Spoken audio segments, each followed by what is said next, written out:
உங்களுக்கு தேவையான ஒரு இணையதளத்தை வடிவமைத்துக் கொள்வது எவ்வாறு என்பதையே இங்கு நாம் காணப்போகின்றோம். உங்களுடைய இணையதளத்துக்கான பெயராக நான் வடிவமைக்கின்ற இணையதளத்துக்கு பில்ட் டிஜிட்டல் கிளாஸ் ரூம் என பெயர் வழங்குகின்றேன். நீங்கள் உங்களுடைய பாடசாலையினுடைய பெயரை வழங்கி கிரேட் 1 ஒவ்வொரு ஆசிரியருடைய பெயர்கள் அல்லது கிரேட் 1 கிரேட் 2 என உங்களுடைய விருப்பத்துக்கேற்ப அல்லது ஆசிரியர்களுடைய பெயர்களுக்கு ஏற்ப இதனை தனிப்பட்ட ரீதியாகவோ அல்லது வகுப்பு வாரியாகவோ அல்லது பாடசாலை ரீதியாகவோ இவ்வாறேனும் வடிவமைத்து கொள்ளலாம். அடுத்ததாக நெக்ஸ்ட் இதில் யூஆர்எல் என்பது பொதுவாக எனக்கு தெரியும் www.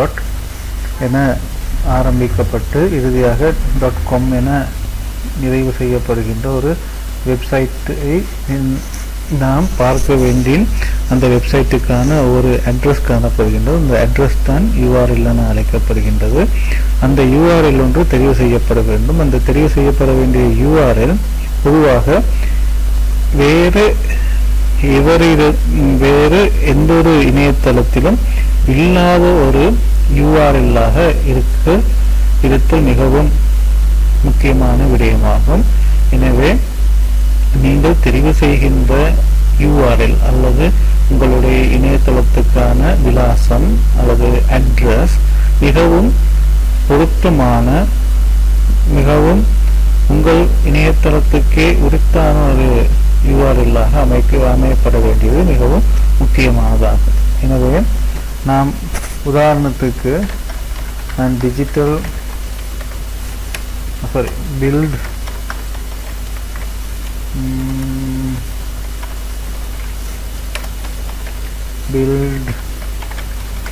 Digital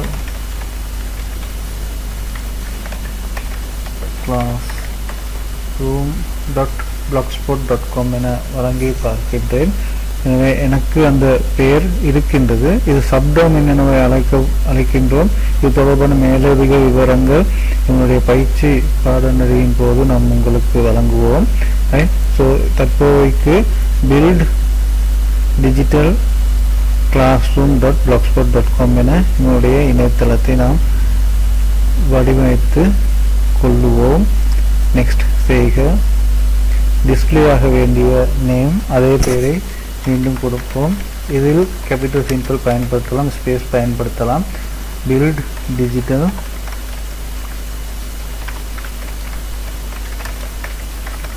classroom. தற்பொழுது ஃபினிஷ் செய்க. உங்களுடைய இணையதள முகவரி கிடைக்கப்பெற்றுவிட்டது. இதனை நம்ப மறுப்பவர்கள் சற்று பார்க்கலாம்.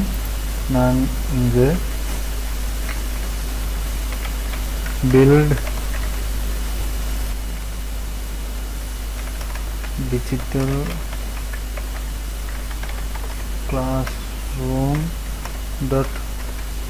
.blogspot.com என வழங்கினால் உங்களுடைய இணையதளம் உங்களுக்கு கிடைக்கும். என்னுடைய இணையதளம் வடிவமைக்கப்படாத ஃப்ரெஷ்ஷான இணையதளம் கிடைக்கப்பட்டுள்ளது. இதனை வடிவமைக்க வேண்டும். அது வடிவமைத்தல் எவ்வாறு செய்ய வேண்டியது என்பது எங்களுடைய இணைய வகுப்பறை பாடநெறிகளின் போது நாம் பார்ப்போம். மீண்டும் இதனை தொடர்ந்து இதில் ஒரு முதலாவது உங்களுடைய முதல் பக்கத்தில்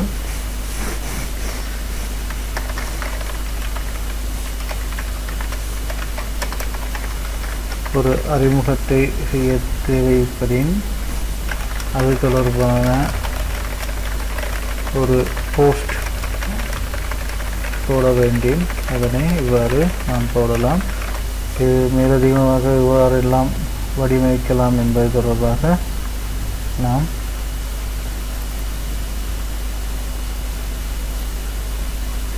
எமது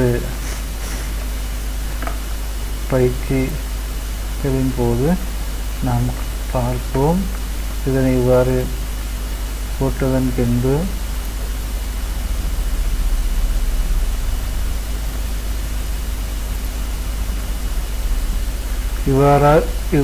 இந்த தொழில்நுட்பத்தின் மூலமாக உத்தியோகபூர்வமாக இயங்குகின்ற பல்வேறு இணையதளங்கள் இருக்கின்றது என்பதை கருத்தில் கொள்க. எனவே இவ்வாறான இந்த தொழில்நுட்பத்தின் மூலமாக இயங்குகின்ற பல்வேறு இணையதளங்கள் இன்று இணையதளத்தில் காணப்படுகின்றது என்பதை கருத்தில் கொள்க. எனவே இதனுடைய பயன்பாட்டை பெற்றுக்கொள்க. நீங்களும் உங்களுக்கான இணையதளத்தை இவ்வாறு வடிவமைத்து பிரசுரித்து கொள்ளலாம். இங்கு வியூ பிளாக் என சென்றால் முதலாவது உங்களுடைய இணையதளத்தில் போடப்பட்ட முதலாவது ஆர்டிக்கல் இங்கு காட்டப்படும். இதனை ரீட் மோட் சென்றால் இவ்வாறு காட்டப்படும். பார்க்கலாம்.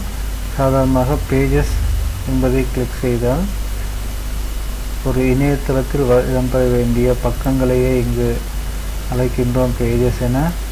இந்த பேஜஸில் பொதுவாக ஹோம் பேஜ் காணப்படும். எனவே இரண்டாவது பக்கமான அபவுட் அஸ் நாம் பொதுவான பக்கங்களை மாத்திரமே இங்கு பிரசுரிக்கின்றேன். உங்களுக்கு தேவையான பிரத்யேக பக்கங்கள் காணப்படும். அவற்றை உங்களுடைய தேவைக்கேற்ப வடிவமைத்து கொள்ளுங்கள்.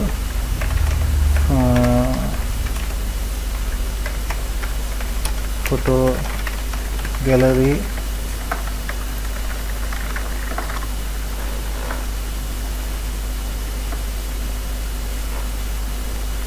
அண்ட் அடுத்ததாக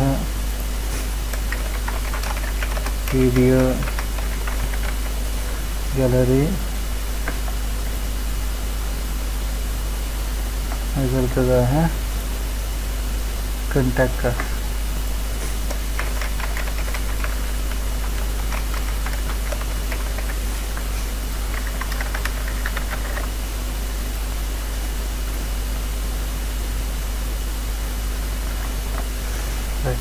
ஸோ இவ்வாறு வடிவமைத்து கொண்டதன் பின்பு